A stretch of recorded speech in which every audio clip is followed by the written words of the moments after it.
దేవుని వాక్యం ధ్యానం చేద్దాము. లాస్ట్ వీక్ మనం ధ్యానం చేసుకున్న వాక్యం గుర్తుందా? పోయిన వారం దేని గురించి ధ్యానం చేసుకున్నాం? కొంచెం ఎలీషా మరి ఎలీషా చేసినటువంటి అద్భుతాలు, ప్రవక్తల గురించి మనం నేర్చుకుంటూ వచ్చాం కదా. ఈరోజు ప్రాముఖ్యమైన ప్రవక్త ఇంకొక వ్యక్తి గురించి మనం ధ్యానం చేద్దాం. ఆ ప్రవక్త ఎవరు అని అంటే చెప్పండి. యెషయా ప్రవక్త అయిపోయాడు, చెప్పుకున్నాం ఆయన గురించి. నెక్స్ట్ ఎవరు ఉండొచ్చు? మోస్ట్లీ ఎవరైనా ఎక్స్పెక్ట్ చేస్తారా? యెషయా తర్వాత ఒక ప్రవక్త.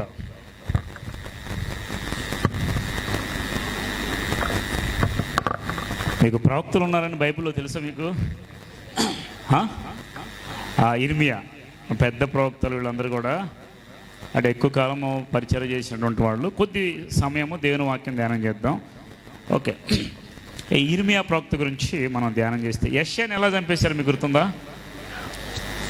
యెషయా ప్రవక్తని ఎలా చంపేశారు? ఆయన చెట్టు త్వరలో ఆయన దాక్కొని ఉంటే రంపాలతో కోసి సగానికి ఆయనకి మొక్కలు చేసి చంపేశారు. అదే రీతిగా ఇర్మియా గురించి చూస్తే, ఇర్మియాని కూడా విలపించే ప్రవక్త, కన్నీటి ప్రవక్త అని ఆయన పిలుస్తారు ఇర్మియాని. ఎందుకంటే ఆయన ఎప్పుడు కూడా విలపించి ప్రార్థన చేస్తూనే ఉంటాడంట ఇర్మియా ప్రవక్త. కాబట్టి ఈయన పూర్వోత్తరాలు ఏంటి, ఎక్కడ పుట్టాడు, దేవుడు ఆయన ఎలాగ పిలిచాడు, పిలిచిన తర్వాత ఆయన మరి ఎలాగా పరిచర్యకు వచ్చాడు, ఆయన ఎలా ముగించాడు అనేటువంటి విషయాలు ఈరోజు ధ్యానం చేసుకుందాం. అదే రీతిగా మరి ఇర్మియా ప్రవక్త గురించి తెలుసుకోవడమే కాదు, కొన్ని మన జీవితంలో అన్వయించుకుంటూ మన దైనందిన జీవితంలో కావాల్సిన ప్రతి దాని గురించి ఒకసారి హెచ్చరించబడుతూ మనం వాక్యం చెప్పుకుంటున్నాం. హిస్టరీ చదువుతున్నాం, ఇప్పుడు ఏం చేయాలో మనం ఎలా నేర్చుకోవాలనే విషయాలు కూడా నేర్చుకుంటున్నాం. సరే, ఇర్మియా పుట్టినటువంటి ప్రాంతము ఏంటి, ఎక్కడ పుట్టాడని ఆలోచిస్తే చూడండి ఒకసారి. ఇర్మియా గ్రంథం 1వ అధ్యాయము 1వ వచనములో, బెన్యామీను దేశమందలి అనాతోతులో కాపురమున్న యాజకులు ఒకడై హిల్కియా కుమారుడైన ఇర్మియా వాక్యములు. ఇప్పుడు ఇర్మియా తండ్రి ఎవరు? హిల్కియా అనే ఆయన ఒక యాజకుడు. యాజకులు అని తెలుసుగా మీకు?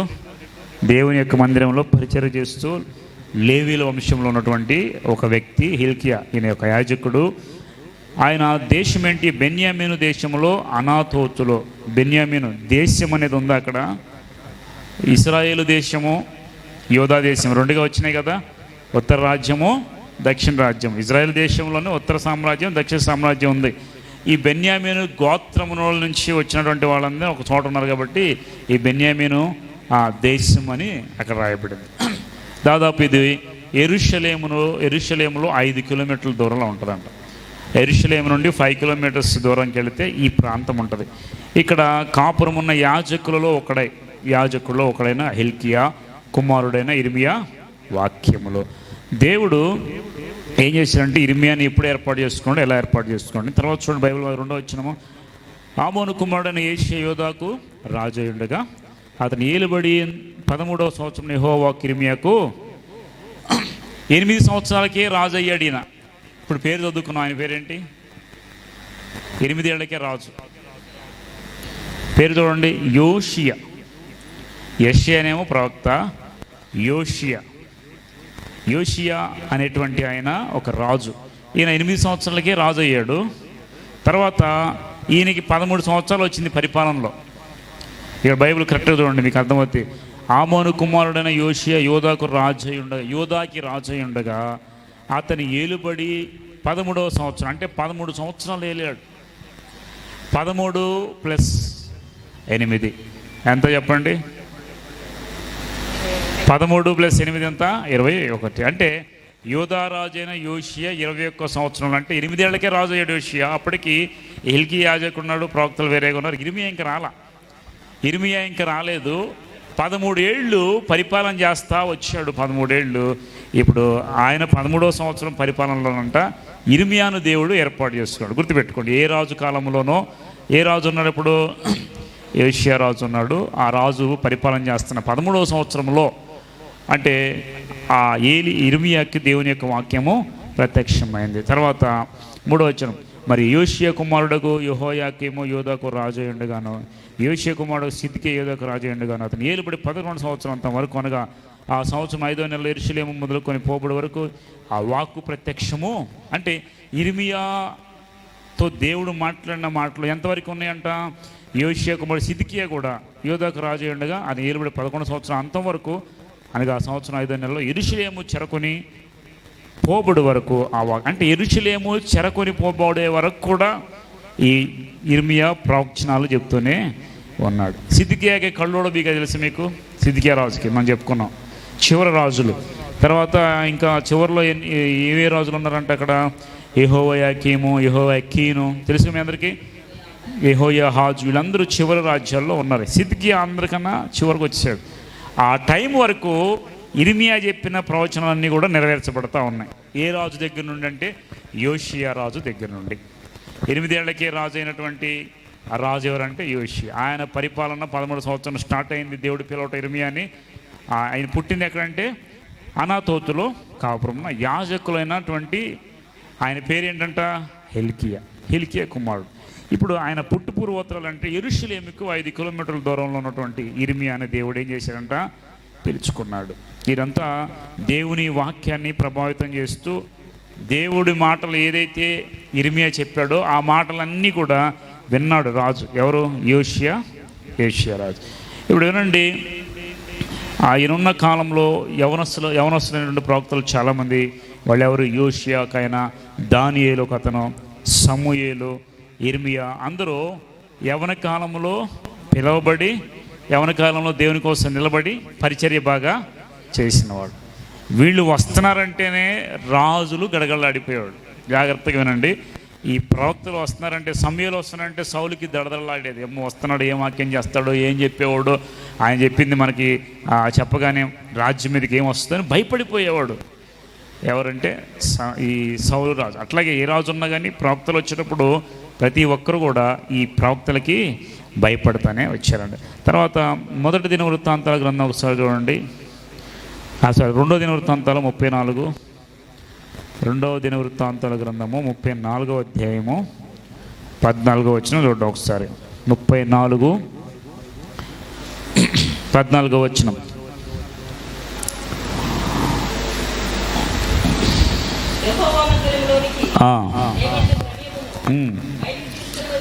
తీసుకుని వచ్చినప్పుడు యెహోవా దయచేసిన గ్రంథము యాజకుని హిల్కియాకు కనబడెను.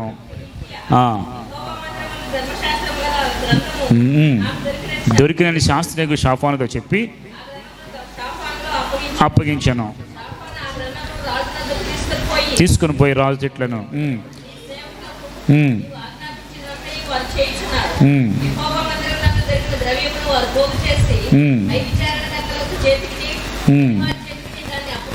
అప్పగించి ఉన్నారు.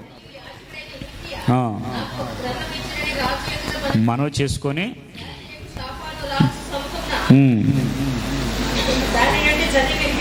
చదివి వినిపించిన ధర్మశాస్త్ర మాటలు చదివి వినిపింపగా రాజు చింపుకొని హిజ్కియాకును, షాఫాను కుమారుడైన అహీకామును, మేకా కుమారుడైన అబ్దుల్ శాస్త్రి షాఫానుకు, రాజు శాఖన అసయాకు ఇలాగూ ఆగ్రహించి. చూడండి, ఇక్కడ విచారించమని చెప్పాడు.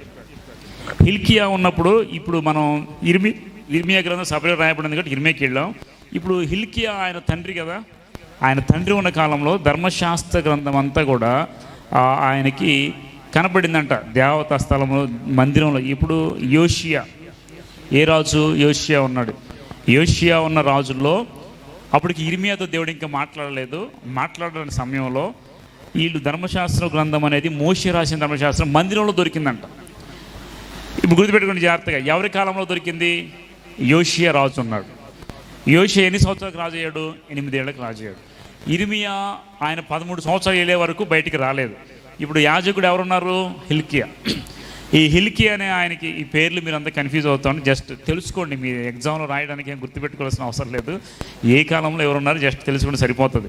అయితే ఈ హిల్కియా ఈ గ్రంథాన్ని తీసుకొచ్చి రాజుకు వినిపించాడంట. ఇదిగో దేవుడు రాసిన ధర్మశాస్త్ర గ్రంథం మోషేది ఈ విధంగా దాచిబడి ఉంది, ఇదిగో చూడు ఈ విధంగా ఉందని చెప్తే ఆ యోషియా అంట బట్టలు చింపుకొని ఈ విధంగా ధర్మశాస్త్రం రాయబడింది. మనుషులు దేవుని ధర్మశాస్త్రం చూడకుండా ఇష్టానుసారంగా బ్రతుకుతున్నారని ఆయన బట్టలు చింపుకొని, అందుకే కదా మన మీద శిక్ష వస్తుంది, వాక్య ప్రకారం జీవించట్లేదు కాబట్టి అని ఆయన పశ్చాత్తాపడి ప్రజలందరూ కూడా దాన్ని వినిపింపజేశాడు. కాబట్టి ఈ యోషియా రాజు అంట దేవుని వాక్యం విని ముందుగానే సరి చేసుకున్నాడు. కాబట్టి ఆయన కాలంలో రాజ్యము పట్టబడలేదు. ఆయన కాలంలో రాజ్యం బాగానే, అంటే ఎవరైతే దేవుని వాక్యం విని సరి చేసుకొని ఆ యోషియాలాగా లోబడి వాక్య ప్రకారం వెళతారో వాళ్ళందరూ రాజ్యము సాఫీగా జరుగుతుంది. మన జీవితంలో కూడా అంతే. ఈరోజు ధర్మశాస్త్రం మనకుందా? ధర్మశాస్త్రం మనకుందా?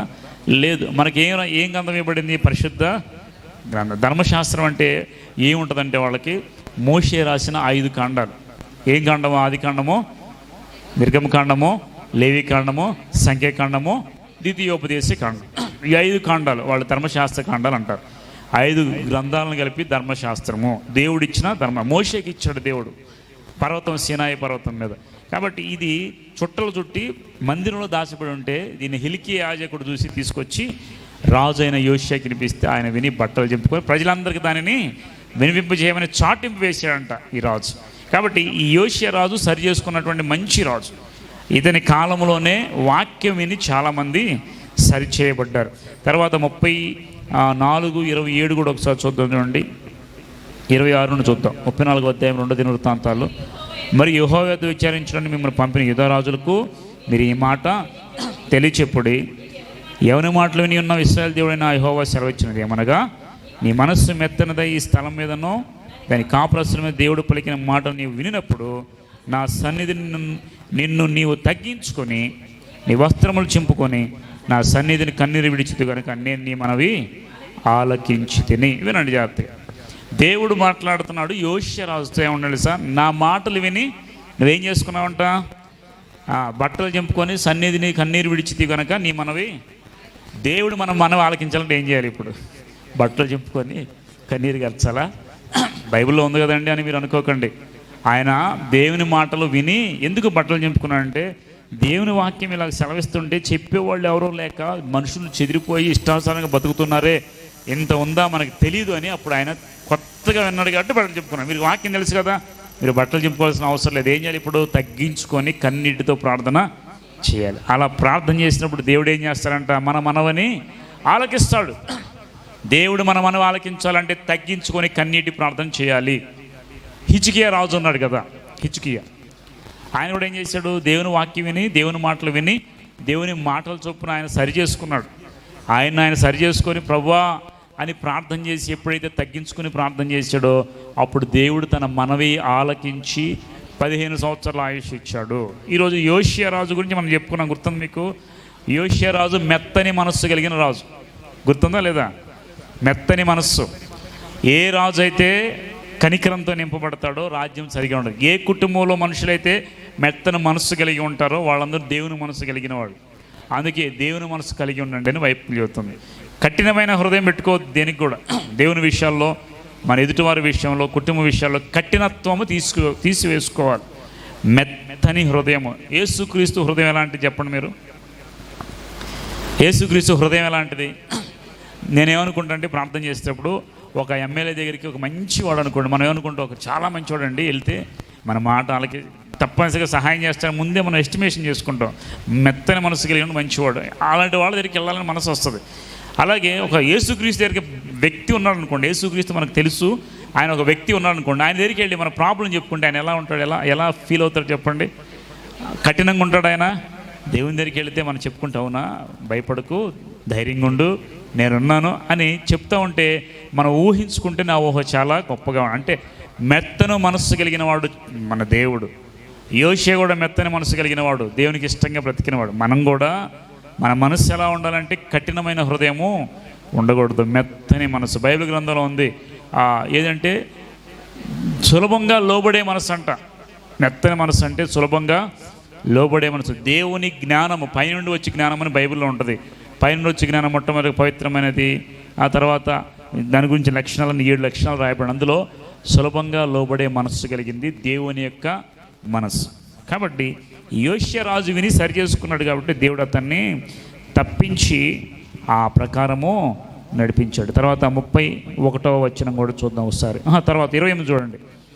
నేను నీ పితరుల యొద్దకు చెప్పు, నేను చేర్చు, నెమ్మది గలవాడా నీవు నీ సమాధిలోనికి చేర్చబడదు. ఈ స్థలం మీదకి దాని కాపులస్తుల మీదకి నేను రప్పించు అపాయము నీవు కన్నులారా చూడవు. ఈ స్థలములోకి నేను ఏదైతే రప్పిస్తానో దాన్ని నువ్వు కన్నులారా చూడనే. ఎందుకు? చాలామందిని దేవుడు ముందే తీసుకెళ్ళిపోతున్నాడు తెలుసా. రాబోయే దినాల్లో వచ్చే ఉగ్రత చూడకుండా మనిషిని ముందుగానే, రేపు యెరూషలేము మీదకి, యూదా దేశం మీదకి నెబుకద్నెజర్ రాజు, అష్షూరు రాజు వచ్చి ఏం చేస్తున్నారు? ఆ దేశాన్ని పాడు చేస్తున్నారు. వినండి, యెహోయాకీము, యెహోయాహాజు, సిద్కియా ఉన్న టైంలో ఎవరు వచ్చారు? ఏ రాజులు వచ్చారు చెప్పండి? యూదా దేశం మీదకి. ఆల్రెడీ ఇజ్రాయెల్ రాజ్యం నాశనం అయిపోయింది. పక్కన యూదా రాజ్యం అన్న ఇంకా 100 సంవత్సరాలు ఇంకా పనిచేసింది. ఆ రాజ్యం మీదకి ఎవరు వచ్చారంటే నెబుకద్నెజర్ రాజు వచ్చి ఏం చేశాడు? అందరిని చెరపట్టుకొని పోయాడు. దానికంటే ముందు ఇశ్రాయేల్ రాజ్యం కూడా అష్షూరు రాజులు వచ్చి వాళ్ళని చెరపట్టుకొని కాల్చి 2 రాజ్యాల్ని కొల్లగొట్టి వెళ్ళిపోయారు. దేవుడు ఏం చేశాడంటే వారు చేసిన పాపాల నిమిత్తము రాజ్యమును చల్లగొట్టి చల్లా చెదురు చేసి వాళ్ళందరినీ కూడా రాజును అంతటితో రాజరికం అనేది నశించిపోయింది. ఇంకా రాజులు ఉన్నారు అప్పుడు, తర్వాత కొంతకాలం దాకా లేరు. చివరి రాజుకు సిద్కియా వీళ్ళే చివరి రాజులు. కన్నులు తీసుకెళ్ళి చంపేస్తారు ఆయన. రాజులు గుర్తున్నాయి, మర్చిపోయారు అన్నీ. అంటే కొంచెం గుర్తున్నట్టునే కానీ మనకు ఆర్డర్ తెలియనే తెలియదు. ఇజ్రాయెల్ రాజులు అంతా ఎంతమంది? ఇజ్రాయెల్ రాజులు ఎన్నిసార్లు చెప్పుకున్నామండి. నేను ఇజ్రాయెల్ రాజులు అడిగా 19. యూదా రాజులు ఎంతమంది? పైన కనపడుతుందా? 12.5. యూదా రాజులు ఎంతమంది? 20 మంది. అరే నాయన, ఈ 2 రాజులు కలిపితే అయ్యా అన్నీ. సరే, నువ్వు ఒక్కసారి జ్ఞాపకం చేస్తా చూడండి. ఇజ్రాయేలు యూదా రాజ్యం చెదిరిపోకముందు ఎంతమంది రాజులు వెళ్ళారు? 3 రాజులు. మొదటి రాజు పేరేంటి? సౌలు. గుర్తుపెట్టుకోండి గట్టిగా, ఇది హిస్టరీ. సౌలు రాజు. 2వ రాజు ఎవరు? దావీదు. దావీదు తర్వాత ఎవరు? సొలొమోను. సొలొమోను కాలం నుండి రాజ్యం 2గా ముక్కలైపోయింది. ఓకేనా? సొలొమోను కుమారుడు పేరేంటి? రెహబాము. అవతల రాజ్యం పేరేంటి? చీలిపోయిన రాజ్యం పేరేంటి?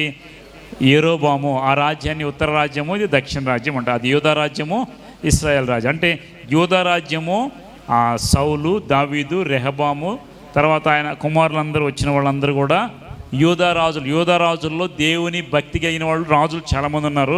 ఇజ్రాయెల్ రాజులో ఒక్కడు కూడా లేడు. అర్థమవుతుందా? దేవునికి ఇష్టలుగా బతికిన రాజులు 8 మంది యూదా రాజ్యంలో. అంటే ఇది దావీదు రాజ్యం, గుర్తుపెట్టుకోండి. దావీదు రాజ్యంలో దేవునికి ఇష్టలుగా బతికినవారు 8 మంది, దేవునికి అయిష్టంగా బతికినవారు 12 మంది. ఎంతమంది అయ్యారు మొత్తం ఇప్పుడు? 12, 8 మంది. ఎంతమంది అయ్యారు? ఇశ్రాయేల్ రాజు దేవునికి ఇష్టలుగా బతికిన వాళ్ళు ఎంతమంది? 0. ఒకరినొకరు చంపుకున్న వాళ్ళు ఎంతమంది? 7 రాజులు. అది ఇశ్రాయేల్లోని యూదాలో కాదు. దేవుడు చంపిన వాళ్ళు ఎంతమంది? 3. ఈ గుర్తుపెట్టుకోండి హిస్టరీలో జరిగిన. కాబట్టి మొత్తము ఇశ్రాయేలు యూదా మూకుమ్మడిగా 2 రాజ్యాల మీద అయిన రాజులు 39 మంది. ఇటు 19, అటు 20. పైన 3 ఉన్నారు కదా, ఆ 3 కంబైన్డ్గా వెళ్ళారు. ఆ 3 ఎవరు? సౌలు, దావీదు, సొలొమోన్. తర్వాత నుండి ముక్కలైపోయి. ఇది ఇజ్రాయెల్ చరిత్ర. ఆ రాజులతో, ఇజ్రాయెల్ రాజులతో పాత నిబంధన ముగించిపోయింది. ఆ రాజులు ఉన్న కాలంలో వచ్చిన ప్రవక్తలే వీళ్ళు. ఇందాక హిజ్కియా ఉన్నప్పుడు వచ్చాడు. చాలామంది రాజులకు పనిచేశాడు యెషయా. ఒక రాజు హిజ్కియా రాజు మనష్షే ఏం చేశాడు? హిజ్కియాని చంపేశాడు. మంచి మాటలు చెప్తుంటే నువ్వు నాకే చెప్తావని చెప్పేసి చెట్టు త్వరలు దాక్కుంటే రంపాలతో కూడా చంపేశాడు. ఆయన పోయిన తర్వాత కొంతకాలానికి యోషియా రాజు వచ్చాడు. 8వ సంవత్సరంలో పరిపాలన చేస్తున్నాడు. గుర్తుపెట్టుకోండి అమ్మా, వినండి. యోషియా రాజు 8వ సంవత్సరంలో పరిపాలన. అప్పుడు హిల్కియా ఆయన యాజకుడిగా ఉన్నాడు. హిల్కియా ఉన్నప్పుడు దేవుని మందిరం నుంచి ధర్మశాస్త్రం తీసుకొచ్చి చదివించి రాజుకు చెప్తే రాజు మారమనసు పొందిన కారణాన్ని బట్టి దేవుడు ఏమంటాడు? ఈ హిల్కియా మాటలను బట్టి యోషియాతో అంటాడు, నీవు నా సన్నిధిలో తగ్గించుకొని నీ బట్టలు చెంపుకొని కన్నీరు గడిచి ప్రార్థన చేసావు కాబట్టి నీ జీవితంలో నువ్వు ఎప్పుడు కూడా దోపుడు వాళ్ళు వచ్చి నిన్నేమీ కూడా చేయలేరు. వాళ్ళు ఈ దేశం మీద విపత్తు రాకముందే నేను నా సన్నిధికి నిన్ను తీసుకుంటానని చెప్పాడు.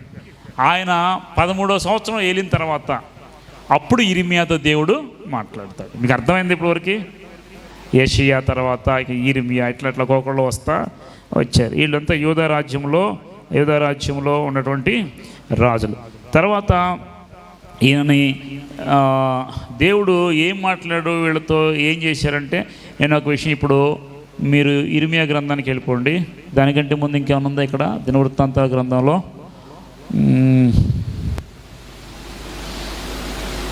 ఓకే, ఇర్మియా గ్రంథంకి వెళ్ళిపోండి మళ్ళీ ఒకసారి. హిల్కియా ఉన్న కాలంలో యోషియా ఉన్నాడు. ఇప్పుడు ఇర్మియా గ్రంథానికి వద్దాం మనం. ఇర్మియాని దేవుడు ప్రవక్తగా పిలిచాడు. నేను ఒక విషయం చెబుతా. ఇర్మియాని దేవుడు ఎప్పుడు ఏర్పాటు చేసుకున్నాడు? 4వ వచనం చూడండి. యెహోవాకు నాకు ప్రత్యక్షమై ఈలాగు సెలవిచ్చను, గర్భములో నేను నిన్ను రూపింపక మునిపే నిన్ను ఎరిగి తిని. చాలు, ఒకసారి వినండి. గర్భములో రూపించక ముందే నేను నిన్ను. ఇప్పుడు నేను చెప్తా, దేవునికి నీవు తెలుసా తెలీదా? ఎప్పుడు తెలుసు? దేవునికి ఎప్పుడు తెలుసు? దేవునికి నువ్వెప్పుడు తెలుసు? రూపింపక మునిపే, నీ పిండముగా మారక మునిపే దేవుడు నిన్ను ఏర్పాటు చేసుకొని, నీవెవరవో, నువ్వు ఎక్కడ పుడతావో, నీ పేరేంటో, నీకేం పెట్టబోతున్నారో, ఎప్పుడు చచ్చిపోతావో అన్ని దేవుని గ్రంథంలో ఉన్నాయి. ఇది వాస్తవే అంటారా? వాస్తవేనా? 139వ కీర్తన చూడండి ఒకసారి.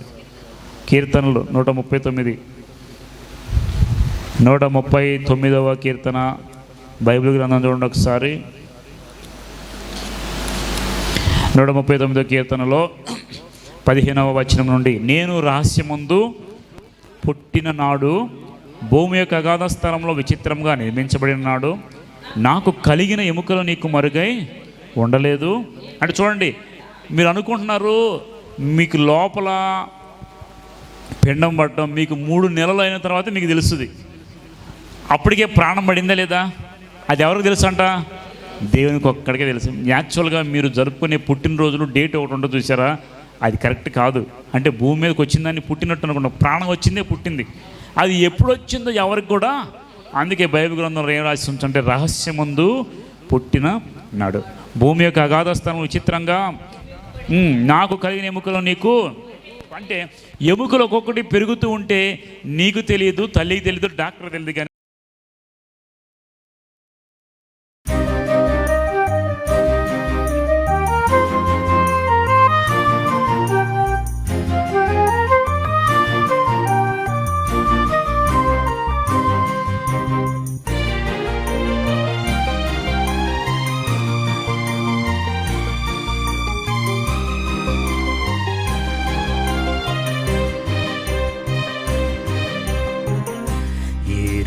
నిన్ను స్తుతింతునేసయ్యా, ఏమిచ్చి నీ రుణము నే తీర్చగలనయ్యా.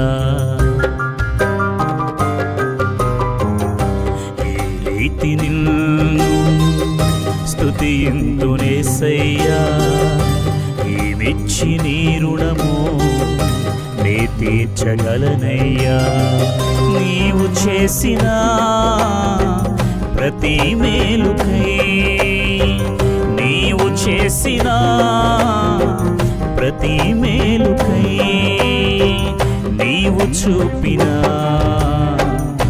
నీ ప్రేమకై, నీవు చూపిన నీ ప్రేమకై, ఏ రీతి నిన్ను స్తుతింతునేసయ్యా, ఏమిచ్చి నీ రుణము నే తీర్చగలనయ్యా.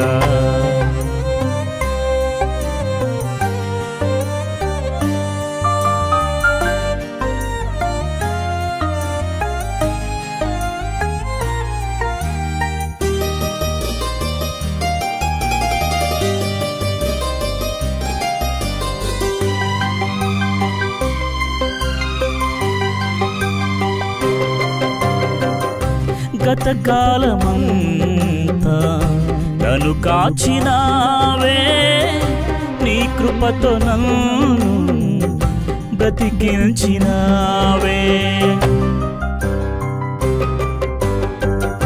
గతకాలమంతా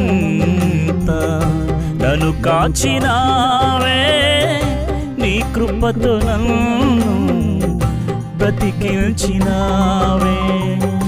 నీ రెక్కల నీడలో నన్ను దాచి ఉంచావు. నీ రెక్కల నీడలో నన్ను దాచి ఉంచావు. నీ చేతిలో నన్ను చిక్కుకున్నావు. నీ చేతిలో నన్ను చిక్కుకున్నావు. ఏ రీతి నిన్ను స్తుతిందునేసయ్యా. ఏమిచ్చి నీ రుణము నే తీర్చగలనయ్యా.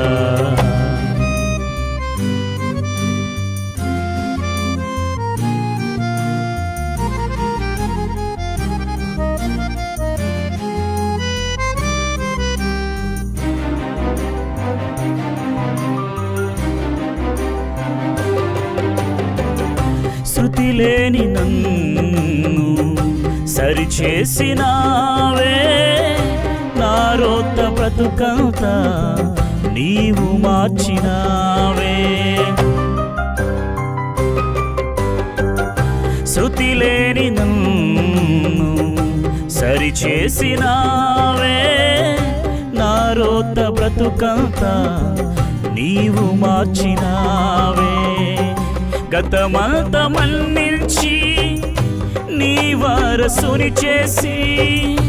గతమంత మన్నించి నీ వారసుని చేసి. వెలయైన పాత్రగా నన్ను మార్చినావయ్యా. వెలయైన పాత్రగా నన్ను మార్చినావయ్యా. నన్ను మార్చినావయ్యా. ఏ రీతి నిన్ను స్తుతిందునేసయ్యా. ఏమిచ్చి నీ రుణము నే తీర్చగలనయ్యా. ఏ రీతి నిన్ను స్తుతిందునేసయ్యా. ఏమిచ్చి నీ రుణము నే తీర్చగలనయ్యా. నీవు చేసిన ప్రతి మేలుకై, నీవు చేసిన ప్రతి మేలుకై, నీవు చూపిన నీ ప్రేమకై, నీవు చూపిన నీ ప్రేమకై. ఏ రీతి నిన్ను స్తుతిందునేసయ్యా. ఏమిచ్చి నీ రుణము నే తీర్చగలనయ్యా. నే తీర్చగలనయ్యా.